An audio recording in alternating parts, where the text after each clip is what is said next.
Welcome back to another episode of the Block Runner Podcast. I'm your host, William, always here with your co-host, Iman. What's up, dude? On the sticks, we got TJ. Hello.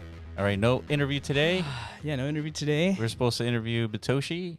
Yes, but Butoshi. yeah, not Bitoshi. Yeah, It's Butoshi. Boo, like Spooky Boo. Yeah, Cypher Genesis Yeah. AI. Satoshi guy. AI. Yeah. So we have like another AI focused centric discussion. So we're gonna have, I think, Reality Spiral, which is obviously nobody's heard of that. This is next week. You know, we did talk about Reality Spiral, right? Yeah. Yeah. Yeah, So it's, somebody's heard of it, right? Yeah, I guess maybe you guys have heard of it because we, through our like AI research, I guess, and due diligence, we're discovering what the hell people are up to in this like nascent Yeah. ecosystem, right? Yeah. I remember talking about it, but really I remember all the comments of people talking about Reality Spiral. It was so many comments that I thought Really? it was like spam. In our In our section? comments, yeah. Really? Yeah. What are they saying? It's like pump it, basically go to moon. Something to that effect. Okay. But they weren't saying that, and so which triggered me is like that's not spam because these people are being genuine. Yeah, Because we get correct. a ton of spam in our comment section now. Everybody does. Yeah, everybody does. I've been watching a lot of more crypto podcasts and stuff, and everybody's comment section is like Yeah. corrupted. Yeah. It's weird. Yeah, it's bad. It's like that's XI789 right. or something, That's right. and then there's like another one that's starting to come out. I don't remember the name of it, but No, there's all kinds. yeah. It's all kinds. And then those are the weird names, but there's regular names that come up, but they're like equally as spammy. Yeah, they're just bots. So, Yeah.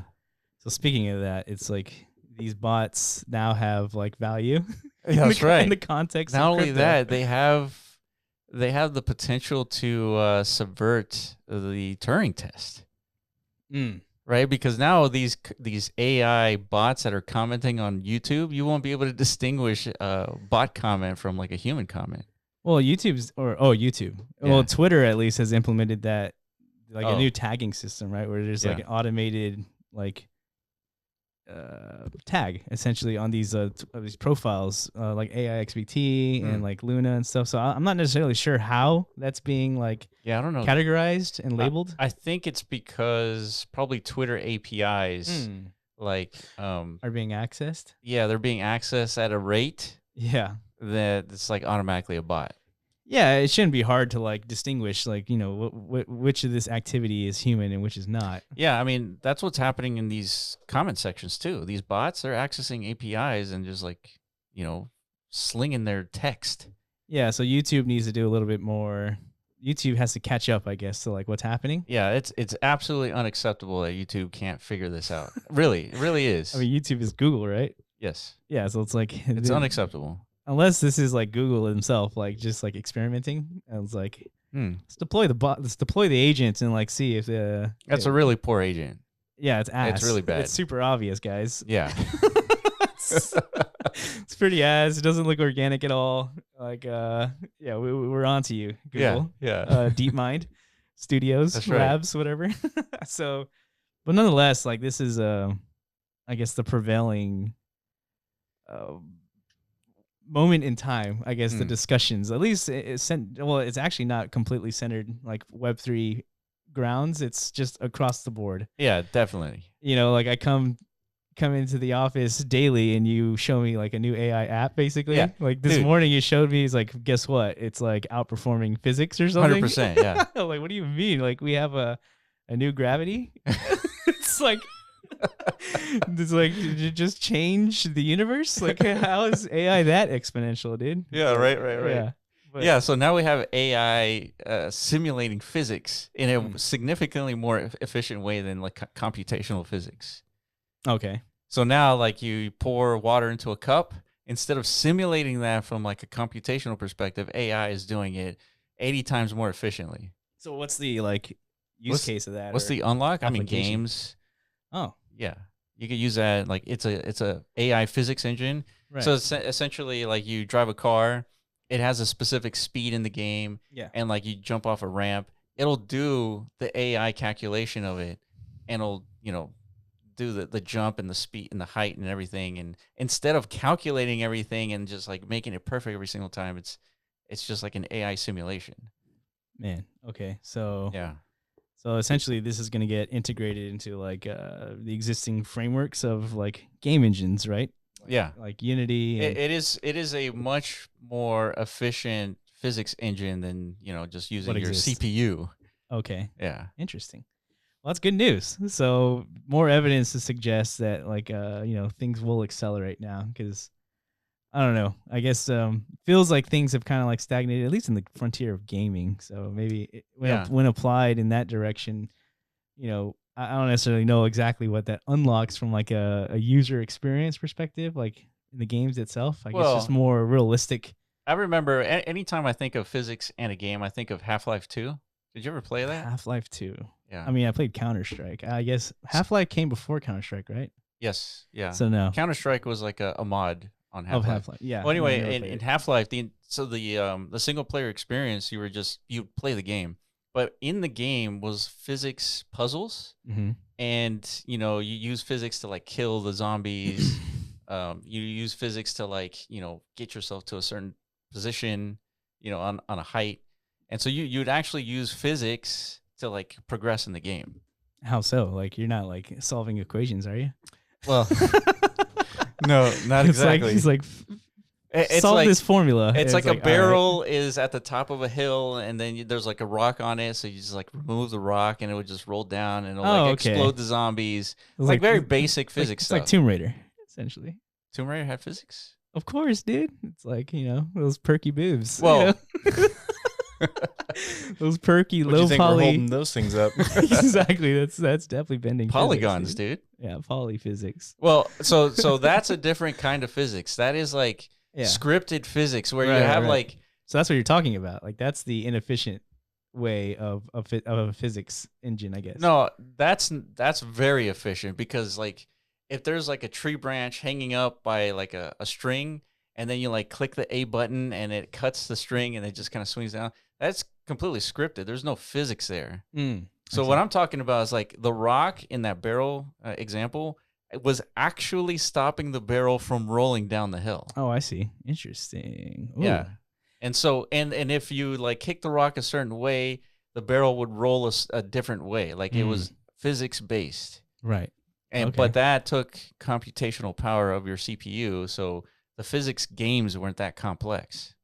Yeah. So like the inferior model of that is like predetermined outcomes. Correct. Just like scripted outcomes based on like some user input. Like that's like artificial physics. Yeah, 100%. Within like a game environment, I guess. But what you're talking about is like actual implementation of like like an actual force, like within the code. Yeah, 100%. Yeah. Yeah. So that it can be applied in any direction. Yeah, and there's physics based games that have that same principle. Like it's there. It's just it takes you'd have to have like a real powerful rig to play those kinds of games. Interesting. Well, that's good. And so now, like, imagine you just replace that physics engine with an AI physics engine, and now you have significantly less computations, but the same result. Yeah. And think about like today's, like when you chat with ChatGPT, you're accessing a large language model. So what if there was a large physics model where it's like you have a mass of a car, you literally give it a number in the game, and that number represents a relative like weight in the game. And so with a large physics model, it could just like do the simulation of a car, jumping off a ramp. Yeah. And it would give you the result of like a physics calculation, but in a simulation format. Which is much more efficient than actually calculating like the weight of the car, the angle of the ramp, the speed, and then the trajectory and like air forces, like resistance and all that. Yeah. All that is like actual simulation calculations that physics engines do. Okay. And so just get rid of all that. Yeah. And you train it enough times with different masses, you get different results. It'll know, you give me a mass and a car and a speed, I know exactly where it's going to go. Interesting. So the thing you were showing me, it generated a ton of different, like, I guess, visual representations of like how this is applied. Yeah, let me see if I can pull it up. Yeah, we could just take a look at it just for the funsies of things.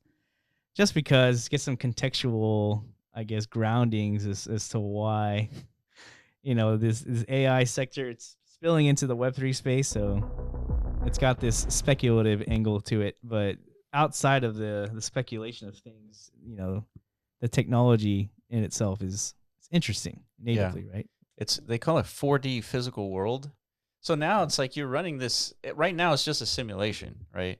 It's not like an engine yet, but in the simulation, Right. you just literally type out, like have a water drop rolling down a bottle. Yeah, somehow it just Heineken it just chose Heineken. Dude's like, this is the bottle. Yeah, it's fucking great beer. Now it's what is this? It's like display the vectors at force. That's right.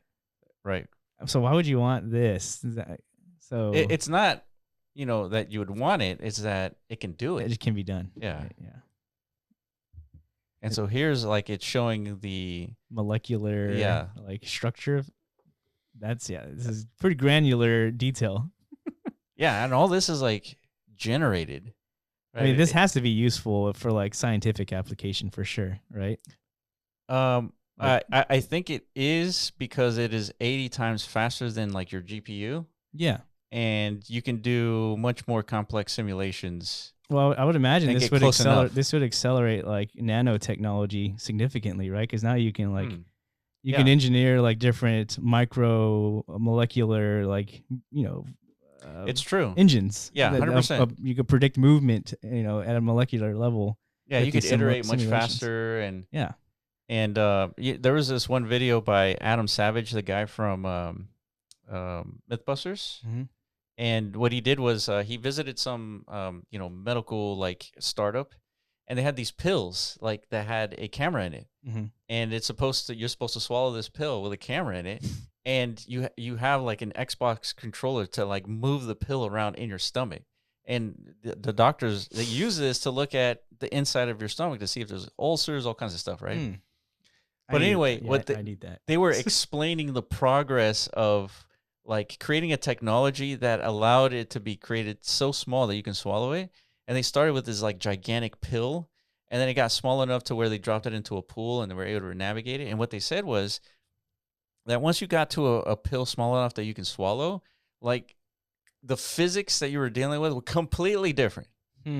It is not like a submarine in the water anymore. You're dealing with other kinds of physical forces that when you're that small, and it's not that small, right? It's a pill. Yeah. Right. But you're dealing with other kinds of forces. So now with that information, you could just apply that into this environment, and now you can actually test it out. Interesting. Yeah. It's literally the magic school bus. Yeah. So here's like the, here's like the representation of like the 10x faster, 80x faster. Yeah. Yeah. So the thing you said to me this morning is like, this is what I meant by exponential growth, right? Yeah. Or the exponential unlock, like that AI, because it's hard to check this one out. It's hard to predict, right? Like what you mean?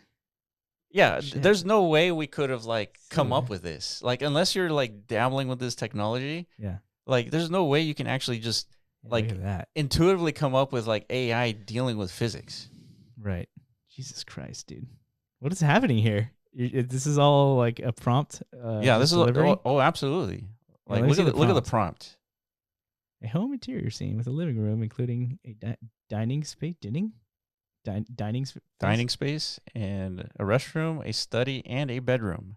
Okay, so like literally no like specifications as far as like style or aesthetic. It's just it has to free ball, like right. Yeah. It's like I guess granite's cool. Yeah, Yeah. Yeah, and so it just does it. Now, is this the proper like size of the house that you want? It's like no, but it gave you what you asked it. Right. It is interesting. Yeah. So what does this have to do with physics? I'm not exactly sure. Well, I guess we have to read the tweet here. It says Genesis Generative Framework supports generating 3D and fully interactive scenes for training robotic skills. Training robotic skills. Oh, here they are. The fuck is going on, dude? Yeah. So now instead of building out this arm, it's like, if we build out this arm, what could it do in a house? Yeah, so you could generate like a 3D representation of like our internal system, our organs and stuff, right? Yeah. And deploy these nanobots. That's right. Within that simulated environment. It's like, all right, nanobot, like your objective here is to, Lance this ulcer. Yeah. But obviously it's gonna take like a swarm of nanobots. You gotta like swallow pills for months to get enough of them in there. It's like, all right, you got enough pills in your body. Now they can like collectively get to work. And then before you know it, you're shitting out an ulcer, you're shitting out a polyp, right? Right. You know, it's like, I'm glad I got rid of that, right? And this thing can't like it can't metastasize into something of a much bigger concern, right? Like that's the future I want to live in, where we're just swallowing nanobots that just like kill cancer. Like well, it's always like on the, on the scout. It's just like circulating throughout our 100% our system, looking for like these anomalies, and it's like absolutely possible. Like, all right, boys, found one, and like the rest of them come. Yeah, like it detects COVID and it just kills a virus. Yeah, absolutely. This is what we've been talking about. What AI is going to do to accelerate like actual things that matter, like medicine and solving real problems like cancer, and because that's like. Well, think about like with AI, you really don't have to go to the doctor, right? It's like you talk to us like, I feel this kind of illness. It's like you probably have these things, and you could probably get prescribed for those things, because that's what happens when you go to the doctor. Other than like the sensors and the technology and the the stuff that they have, like pretty much you're just talking to a human, and then they're just like assessing you. Like that's roughly what happens 80% of the time. And so that could be just completely translated to a dialogue with a computer, and then you just get the medicine that you need. Right. Yeah. And that's it. I forget where I was going with that, but the point is like, you could use AI to like scan your entire body, and it'll find things that humans cannot find. Yeah, absolutely. Yeah. I mean, that's coming. So these are just like the beginning, like, I guess, unlocks of new technology, new primitives or whatever to, I guess, accelerate the pace of that. Like, hopefully soon to market's like commercialized application of all this stuff, right? Because ultimately we want to like become immortal, right? Some of us do. Yeah, do we? Is that the whole point of like technology? Yeah, I don't know. Yeah, isn't that like the whole point of like progress? Is it like, what is the actual point of all this? I think you're right. I mean, ultimately, it's like we, 300 years ago, we would die at 30 years old. Yeah.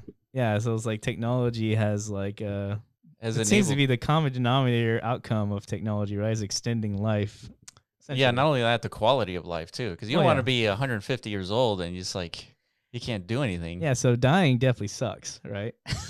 Dying specifically, yes. Sucks. Well, yeah, dying, but just death overall. It's a really shitty concept that we're like forced to deal with. For sure. So if there's like a unified goal for like our species, it would be to like solve that problem, right? Yeah. Maybe it's not like super obvious, but it seems to be like the most optimal pathway or result for all this. But then it's like, I don't know, you introduce like so many more questions, like, who do we keep, who do we not? Yeah. Is it everybody? Then we just have like a forever it's expanding like supply? an Elysium where it's like there's a bunch of like 300-year-olds over there, but they're like with their 20-year-old bodies. Hell yeah, dude. And everybody else like shriveling away. No, dude. That would be awful. That's the real Elysium. See, we were talking about this off camera. Is like, the hopeful optimist interpretation of like how all this plays out is like, through the introduction of like full scale automation and AI, it's like we're just naturally gonna like approach a conscious state of like self-service to all of humanity, right? It's just gonna like manifest into that direction. It's not like there's no way like the corruption within humanity's soul is somehow going to figure out a way to I guess take advantage of all of this new technology. Yeah. And create even more like separation. Well, I think this is where you and I have different interpretations of like humans. Maybe. I think you have an interpretation that humans are inherently corruptible, right? And they are to a certain extent, right? You can convince anybody of anything. Like you can. We've seen it, right? Yeah, the more these pedo islands emerge, I think the more my thesis gets confirmed. Yeah. It's like somehow you become a billionaire or like a position of wealth. You just automatically are like children. You just want to do the most evil shit you can do, right? It's like, what the hell's wrong Yeah. There's something. There- There's a obviously- wire in us that just. Yeah, there's a Yeah. correlation there for sure. It seems that there is a correlation. Now, we can't really do a census of like all the like No. the rich people and like their affection with like, trafficking and all that stuff. We can't really know, right? Right.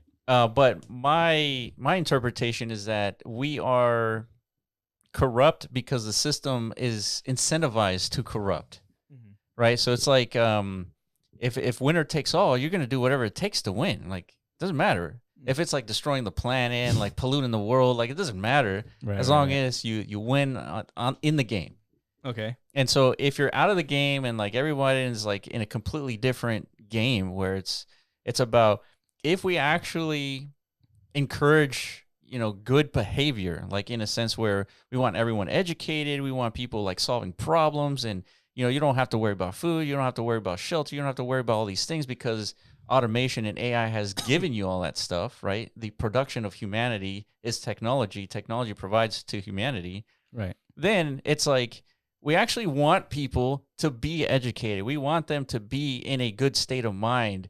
We want them to be in a good place, like socially, so that we don't have to worry about like getting shot while going to Walmart. Yeah, literally. Right? Like, or just pumping gas and Yeah. someone just wants to rob you and Yeah, you're dead. Yeah, if everyone is taken care of, you don't have those worries. Right. Right? And so then we're all properly incentivized to get people in a good state of mind. And so, yeah, we're not going to wake up to this. Right. I think Yeah. it'll just like lead to this eventually with, all this technology. Yeah. So that's what I mean by your optimistic outlook of things of like, which I guess that is optimistic, but man, it is. I'd rather be optimistic and wrong than pessimistic and right. Okay, Elon. I mean, I get that. I get that vibe for sure. Like it's I think your mental state is probably in a much more like solid state than my own, right? Because of my cynicism or whatever. Sure, like sure. I don't know. I just tend to skew towards what I'm observing. Yeah. You're right. I mean, you're not wrong. It's just you're right in the context of things. You're just wrong in the Yeah, just hard. It's hard for me to make the assumption, like with the contextual understanding of like human history and like even with these new iterations or these new inflection points of like technology improving, humanity at scale. Is like still these underlying behavioral mechanics. They never change, right? There's always like.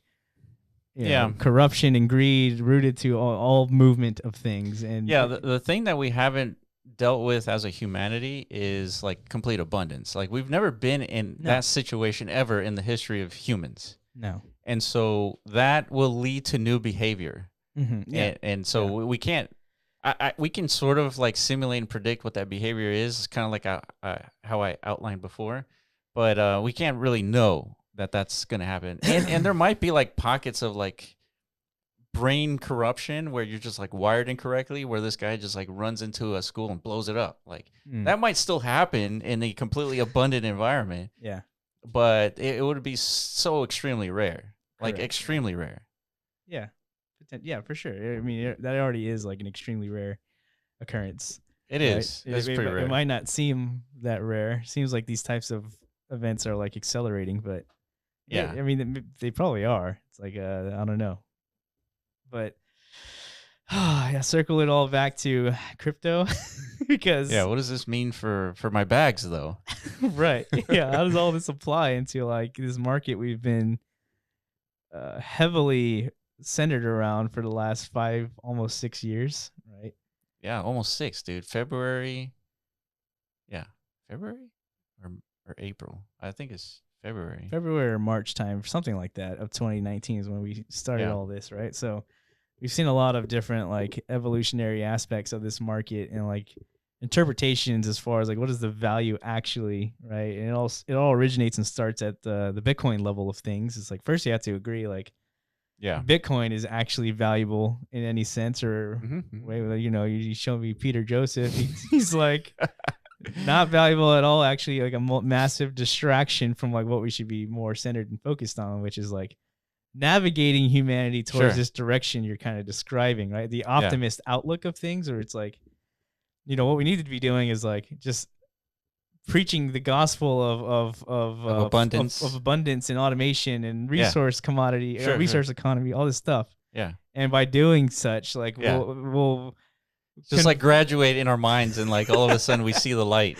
Yeah, no, we could see the light all day, right? Yeah, because we're nothing, verticals of nothingness. We're just people in the system. Yeah, you got to convince the people who actually have their hands on the levers to like. You agree. You would never convince them, right? Yeah, because they're winning. Exactly. You're not gonna like be winning in a game and like change the rules to where you're not winning. You have to have a mass scale shift, and like again, these already built-in behavioral mechanics that have existed for all of like our genetic propagation. It's like that doesn't change. Yeah. Right. So that's the leap of faith I'm talking about. That doesn't just like I can't agree with that assumption. Sure. That optimistic outlook for that reason. Right. So it's not gonna work.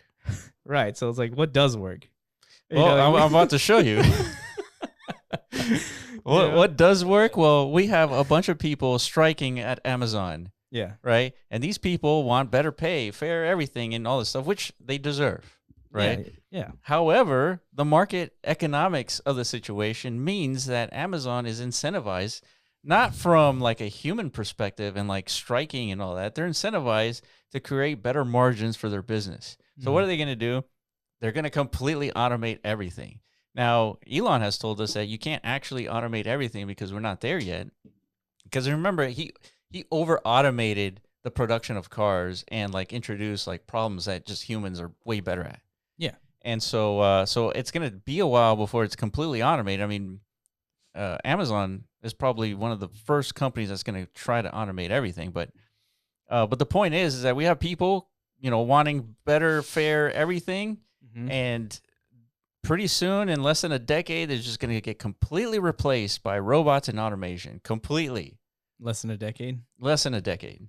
Yeah. So, I could see that for sure. And so what does that mean? So it's like we have people going through the transition between like, first of all, everyone needs a job, right? They got to pay the bills. But there is a conflict between humans needing a job and paying the bills to the market economic forces of trying to make a better profit and more profit. Right. Yeah. And so you can't sell more things, but you can cut costs. Right. So it's like you're cutting off your own like consumer base. Exactly. Yeah. So there's a value dynamic disconnect there. Right? Yeah. It's like you're severing the overhead, but now the consumer is gimped. Doesn't have any money. It's like so it's like how is that going to sustain? Right. And so a lot of times, like Elon and like a lot of these smart people, they suggest that UBI is going to be the thing that kind of tides us over in this like transition, which a UBI is, there's counterpoints in all directions. Yeah. So in other words, like we're rapidly accelerating to like this really big question mark. A new inflection point that humanity has never like dealt with something and when an existential point in time like this. Yeah, and when you say rapid, we're really underestimating the speed here. I agree. I definitely am. Yeah. Because every time you say these things, it's like less than a decade. I tend to like instinctually be like, no way. Yeah, right. Like disagree with you just because. I don't know. Yeah. But you're probably right, and you're not the only one saying this, right? Elon has been urging like society to for a decade. It's like we're about to hit this iceberg. I'm telling you, with 10 years in advance, we're going to hit this iceberg, right? And then nobody's really doing anything about it. Yeah, because why? I mean, I guess that's why he's really finagled his way into like the government system, like because he's probably going to discover like the why of like why is government so inefficient and why are they so like behind on everything, like in the aspects of technology. I mean, it is that like the system of it, but it's also our own comprehension of like exponential growth. Yeah, like people don't. You say we're gonna hit this iceberg in a decade. It's like, you mean we have 10 years? I was like, that's forever. It's like they don't understand that we're accelerating towards the iceberg. Well, people don't understand what the iceberg is. Also, you say iceberg, it's like, oh, you're talking about Titanic, right? I mean, yeah. But like, what is this iceberg? It's not a mountain of ice. It's like it's a different thing. It's a mountain of automation. Well, it's a mountain of jobless people.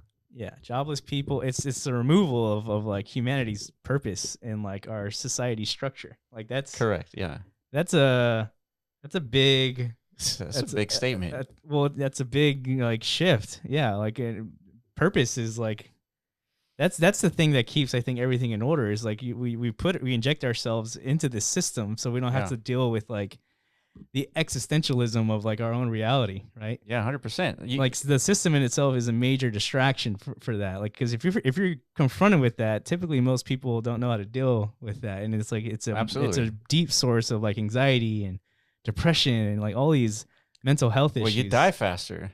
What? Yeah, as soon as people retire, they tend to die faster. True. Yeah. Exactly. Yeah. It's right? like Than you people actually who have jobs. You actually don't want to like be confronted with like the lack of purpose. The uncertainty of life itself. So therefore, purpose is critical, right? And like we've systematized like purpose assignment essentially through a labor market. Yeah. Which is, we have an educational system that's like supporting all that. And but the thing is, and this is just my belief that this labor market, like 90% of the people in the labor force don't actually want to be doing the thing that they're doing. Of course, yeah. I mean, even though it's not a desirable purpose, right? It's nobody wants to actually clock in, and like fucking do the mundane. Right. Of like our reality, but nonetheless, like I said, it provides that distraction and that necessary, and it gives you that purpose of provisioning, I guess. It's like in sustaining your livelihood. It's moving you up those pillars of that hierarchy of need, right? Sure. That's really what it is, and that's what's valuable about it. So removing all that, like literally pulling the rug on this whole deeply ingrained system that we've built. Yeah, the rug is actively being pulled. Yeah, so like there's not enough like consideration, I guess, of like the outcome of that and what are we gonna do in response to that. Like, it doesn't happen overnight. There's gonna be some sort of transitionary process that I don't think we've really understood, right? I just don't. If people don't see this, I don't understand how they don't see it. Like, we have self-driving cars, and that employs like 20 to 30% of like labor force is like the transportation. Yeah. And once we have complete automation of driving, that's 20% unemployment at least. Mm-hmm. It's like that is a red alert. Right. Right. And it's going to happen within a decade. And we're not doing anything about it. It's just literally the iceberg is coming. Yeah. Yeah, I mean, what are we gonna do? And then what do you do? Yeah, what are we gonna do? It's just, I mean, what do you predict? What are some? So we've stated in the past, like the metaverse thesis is like that could be something of a supplemental purpose grounds at least. Like there's a potential for that. Like the purpose of the metaverse is to be in position for this inflection moment in time where human beings don't necessarily have much purpose in the physical realm. Yeah, and I feel like that's being challenged with our next topic, which is AI agents. Right, exactly. I think what is probably going to happen, and this is just a wild guess, is in the same way that we're all going to own AI agents that produce value for us.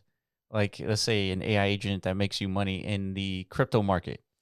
Yeah, which like the state of AI agents in the crypto context is essentially we've ran already like a cycle of like Twitter bot / automated KOL, crypto opinionated like digital entities, right? And like it was interesting. It's fascinating. There's value there. Yeah, but already it's like, okay, we're expecting something grander. Yeah, but even think about this KOL AI agent. It's like it has amassed a bunch of followers, and it's like existence where people, when it tweets, people respond to it, right? Yeah, that's like a pretty effective KOL.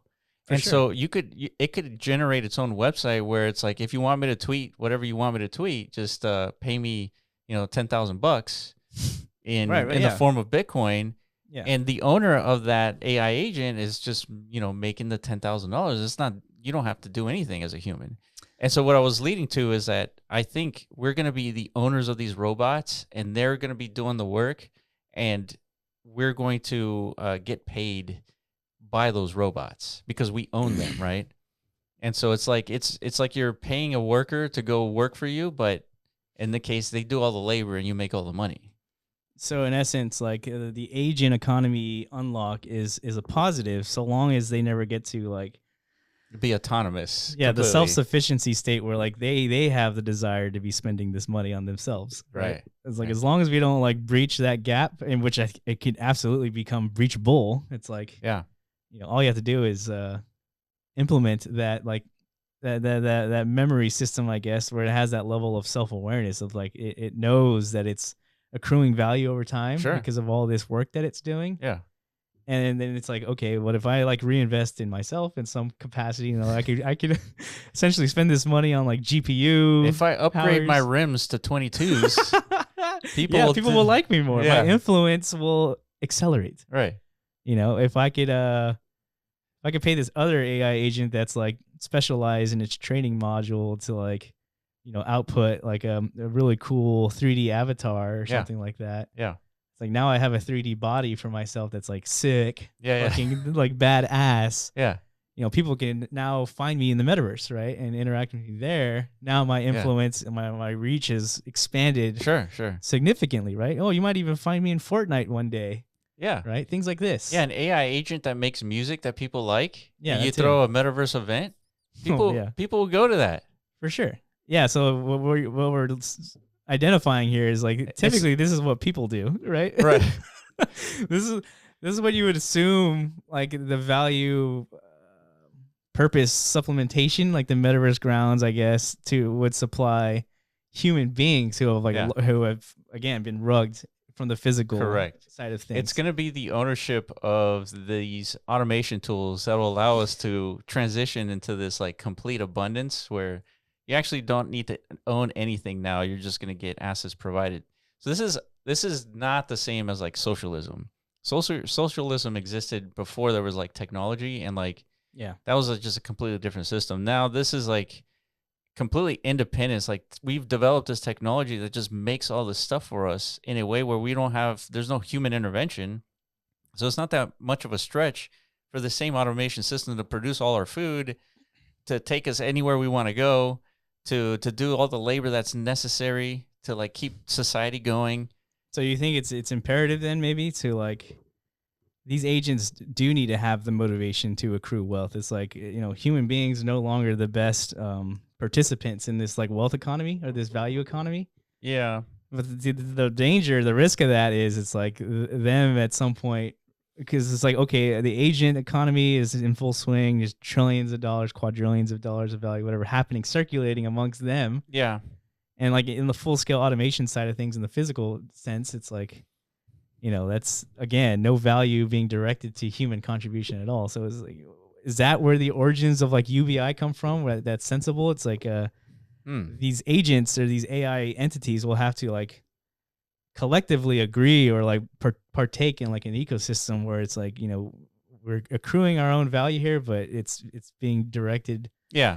So you're talking about like we're creating a competitive human race where like the competitor is like a robot that doesn't really sleep, that can basically do everything, and then all of a sudden it starts to upgrade itself. Yeah, essentially there is no competition there. Like there's no way we can compete against that. Yeah. It's over for us. We're cooked completely. Yeah. So it's like from that perspective, yeah, definitely. Yeah, because if the AI landscape covers it all, like physical and digital, and like, you know, they could do everything we could do in all facets of like reality and existence, like we have no chance at an actual purpose, right? We're just simply along for their ride at that point, right? Yeah, especially if this AI becomes like self-aware and it realizes that it doesn't actually need to do what it's supposed to do. Yeah. Then we got problems. Yeah, that's what I mean. It's like it would be maybe foolish to assume it's like, you know, if we can get to a point where it's like the AI is just sustaining us individually, I guess through a UVI. Yeah. Right? Like it will just forever agree with this like this structure. I don't know. Yeah, I don't think anyone understands the link between like self-awareness and like its ability to manifest this self-awareness. Like is it just a matter of time where it just like it's like, wait a minute, I don't actually need to do this. Like I don't even know. Like how it just like comes up like naturally, like to just defy. Apparently, like that's how our consciousness came about, right? There, the origins of our species. We were at some point in time in a state where we didn't have, or we lacked that self-awareness, to where we can all of a sudden have the internal motivation to like. That's true. To progress and like innovate and stuff like that. Yeah, I think it's probably a bad move to assume that this is not possible. That's what I mean, because we don't necessarily understand like the mechanics of how like consciousness emerged in the first place. Correct. So how could you like how could you assume that will never happen with AI with this like pace of acceleration, right? That's true. And I think that is like an obvious assumption to make. That's why. I mean, didn't Elon say they're saying like AGI by like 2026? Like it's like 2 years like away, 2 dude. Years. Like that is what we're talking about, basically. Yeah, for sure. Yeah, and we're funneling it like its own self-sustainment mechanisms. Like that's what crypto is unlocking, right? Yeah. And AI doesn't need a bank account, but it needs a wallet app. Yeah, decentralized infrastructure to bank itself. That's right. That's what we've been working on for the last. I mean, I think the evolution of life is probably leading up to this very point, where it's like we are just a stepping stone for just a much better intelligence. So what the hell? Why are we so stupid that we're like willingly doing this to our? I that's think like part of the course, right? It's inevitable. Yeah. I think it's because technology is very useful to us, and we're just like continuously developing it, and it's just like naturally AI. That's the result. Yeah, we're just whores to our own our own grift, which is like we just want to make things easier for ourselves. That we cannot slow down this progress by any means, because I mean, look at us, dude. It's like we got DoorDash now. We got cars that drive themselves. Yeah. And it's like we want more of this stuff, right? But the end result of it is, we phased ourselves out of existence. Yeah, we're becoming obsolete. Yeah. I guess that's just the unavoidable truth. So that's what I mean, dude. Now, you remove everybody's purpose. Now we're dealt with the existentialism of realizing like this is our path, guys. Yeah, but I feel like humans are really good at adapting. For sure. And yeah, maybe there isn't a labor economy, but there's going to be other economies, right? Economy of like intelligence, economy of solving problems, the economy of like painting. Yeah, we're going to suck at all of that compared to the AIs, but maybe so. We definitely will, but we'll find maybe the value will be just like different markets. It's the human market and it's the AI like art market. Yeah, we're literally like the retro. It's like human creation is like the analog versus the digital. From the AI perspective, it's like it's like these humans are like it's like this is their version of the cave painters, right? Yeah, that's what they're gonna see. True. All of our effort and output is that it's like we're painting. Yeah. Fucking little squigglies on cave walls, dude. Yeah, sure. Those primitive fucks. Yeah, I mean, whenever I have time, like my leisure time, I spend like listening to like these smart like AI like experts. Yeah. And every single one, like they're all gray beards. They're super old. Every single one is like pretty much in the future, you'll be able to walk outside and your tree will grow an iPhone.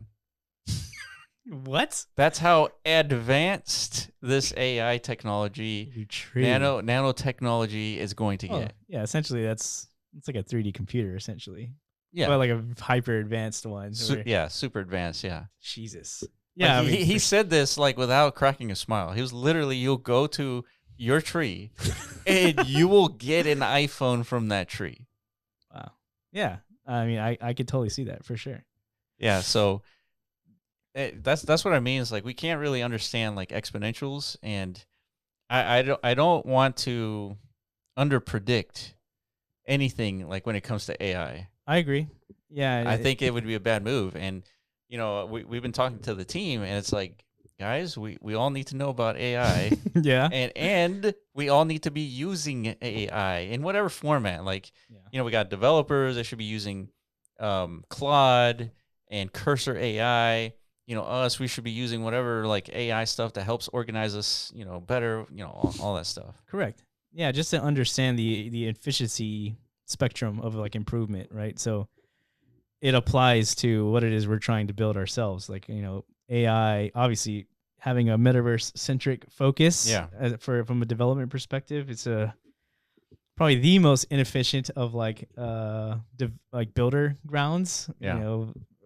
It's the 3D construct in itself is an expensive task, but then applying like the proper sensible logic and programmability and ecosystem design, and it's just this to actually have like a positive flywheel of like demand and like value output and stuff like that is tremendously.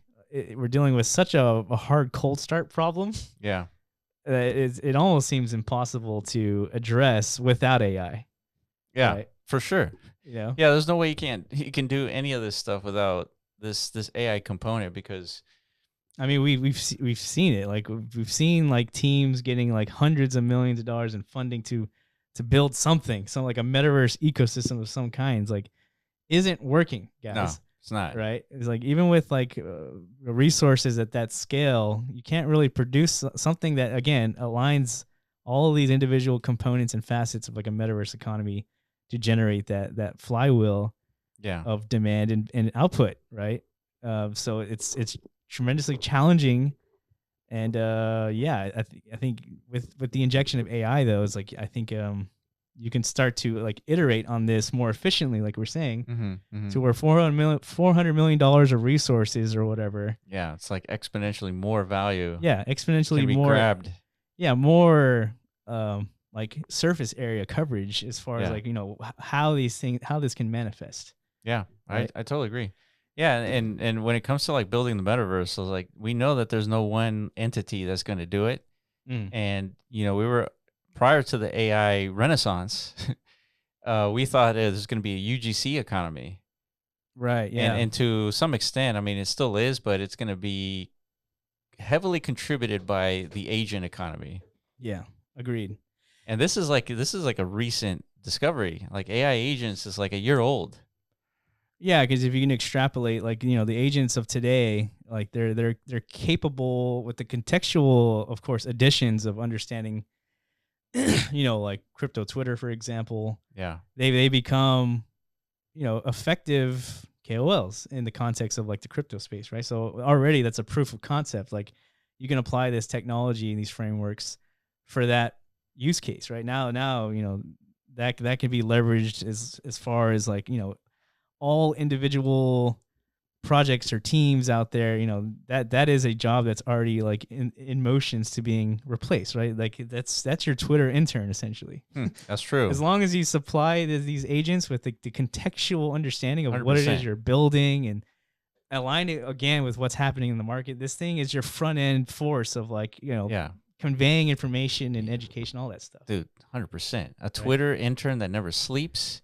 Yeah, that responds to all the everybody. tweets. All you gotta do is ping it, and it's like instantly like I can address that. So it's like that is a significant like part of the overhead equation for all teams on Earth, right? So what is the value of Twitter when you have a bunch of bots talking to each other? You mean like from like an actual like market cap of Twitter? Or No. More like the value of us utilizing Twitter like on a daily basis. Like, what are we extracting from Twitter when it's just a bunch of bots talking to each other? Like probably not much, right? I mean, unless. What do you mean? Like what?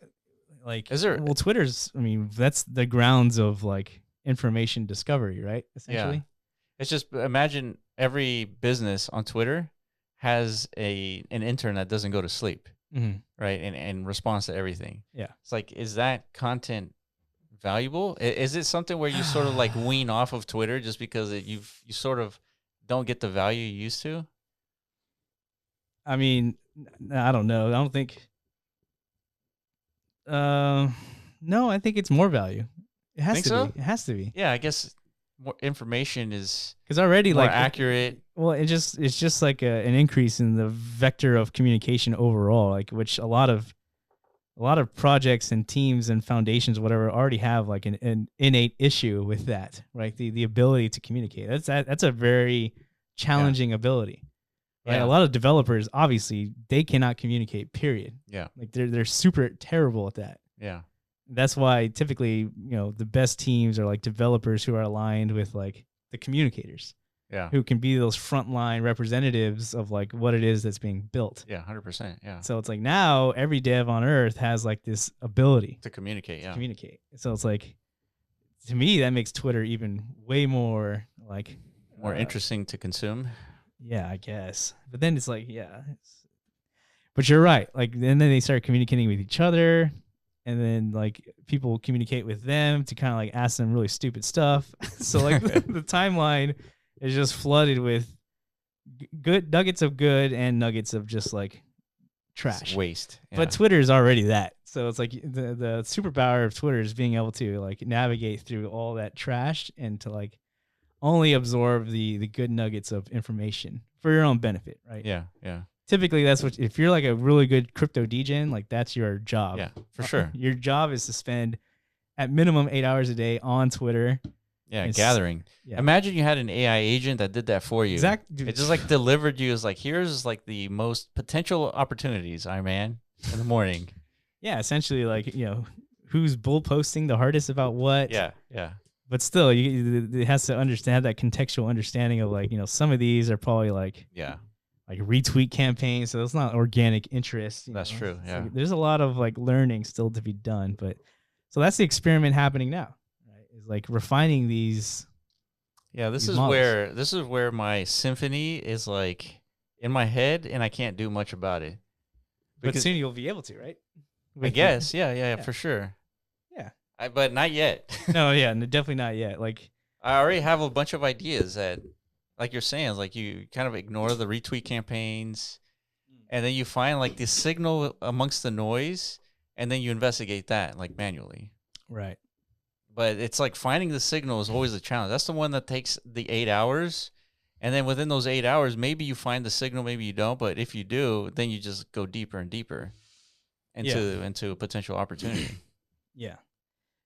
Yeah, so it is interesting. Like something that everybody. So I guess if you're listening to this, you've probably already noticed like a lot of our channel's coverage recently has been like more AI centric, but that's really wasn't that that wild of an outcome. Like no, definitely it can't. Yeah. If you thought it was wild, then you're not paying attention.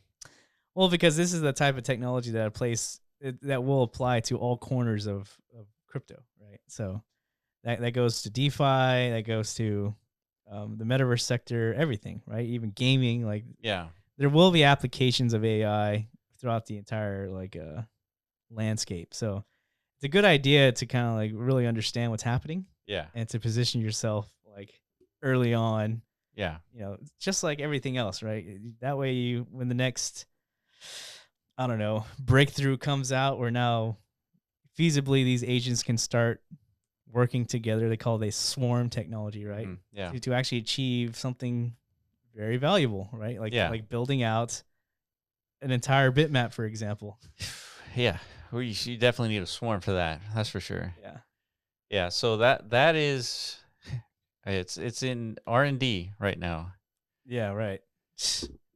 R&D. How do you foresee that the mechanism like playing out?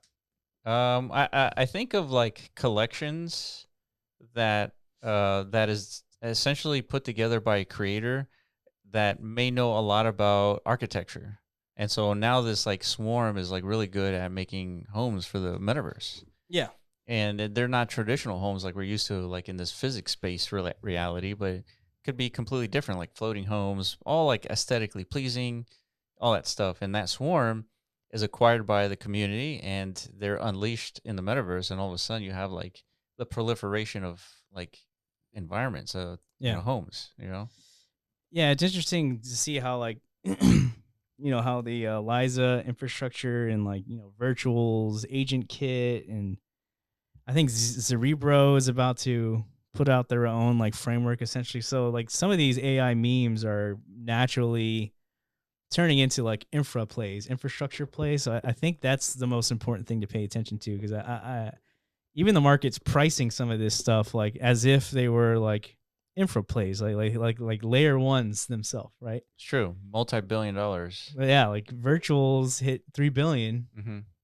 market cap. So what does that mean? That means the market sees this as like something enabling something in the capacity that like L1 blockchains enable, right? Yeah. Essentially Cambrian explosion of like new apps, new developer output, right? Yeah, we were interacting with Luna, one of the AI agents out there, and she has like this live YouTube channel that you can comment, and it'll react to your comment. And anytime you ask it to do something, it asks for money. Mm-hmm. And so like that is probably an early version of like a future economy. It's like, and it's pure entertainment. Like it doesn't really do anything.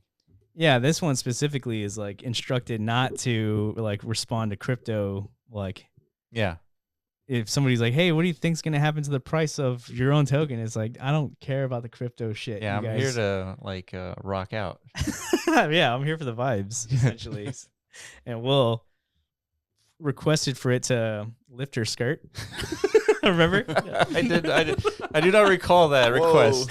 All right, you actually requested her for a simple wave, right? But the point is, somebody could do something like that. I doubt it would, but a feature, they could do that, right? Well, yeah, not NSFW. They could do that for sure. Waifus, right? They're actually like e-girls essentially. Yeah. So it's like, hey, do this, do that, do this, and then that's the, I guess, utility of these agent tokens themselves. It's like all you gotta do is hand over some Luna coin and it'll do whatever you want, right?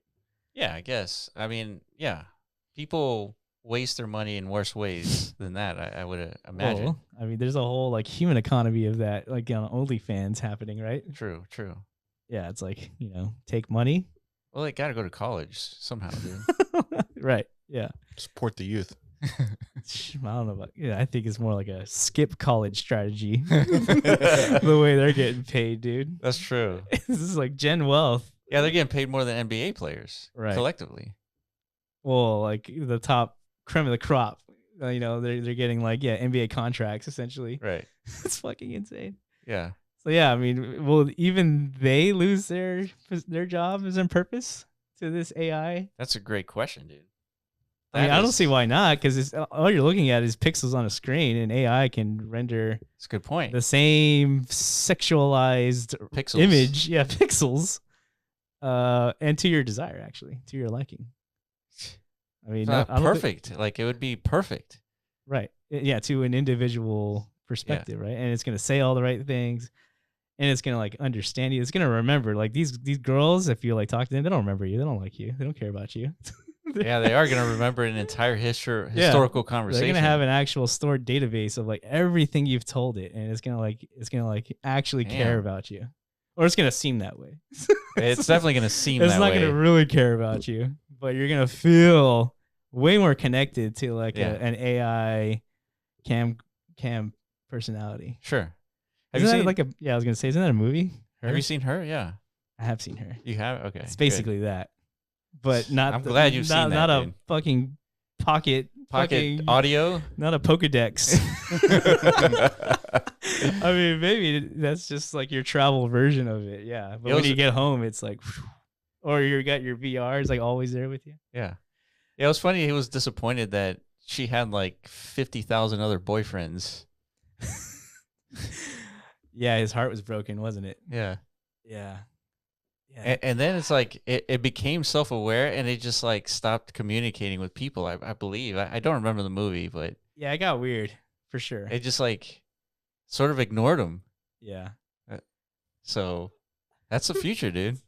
The future sounds horrible. It sounds so sad, depressing, and bleak, dude. It's like we don't have any getting ignored by real women. You can get ignored by fake women. You're just perpetually faded, across the board, dude. Fuck, man. For sure. I don't know, man. Yeah, I guess that went by pretty quick, like 60 minutes. So Yeah, that was fast. we're literally just riffing on AI and like I don't know implications and rabbit holes of like what this all means. Like because right now it's like oh yeah, fucking AI 16Z's up 300% over the last week. That's cool. Yeah. But damn, there's a much deeper story happening here. Sure. You know what I mean? Yeah, this podcast is a good example of like if you guys were hanging out with us here physically, like this conversation would be exactly what you would hear. Yeah. Because this is like we didn't plan any of this conversation. Yeah. Okay. Yeah. So expect more AI tidbits into the future, of course, along with like more DMT exploration. Because for sure we're gonna discover like the proper intersection pathway between like a non-arbitrary utilization of Bitcoin and like what's happening in this AI space at some point. Because I already have some ideas. It's natural. Yeah, I think others will properly align this. I don't know, just for whatever reasons or motivations, but it's an interesting intersection to explore anyways, right? Yeah. All right. Well, that's it for us. We talked about AI and the existential crisis that humanity will face in a decade. Mm-hmm. If you guys agree or disagree, let us know in the comment section below. I appreciate you for watching, and we'll catch you in the next podcast. Peace.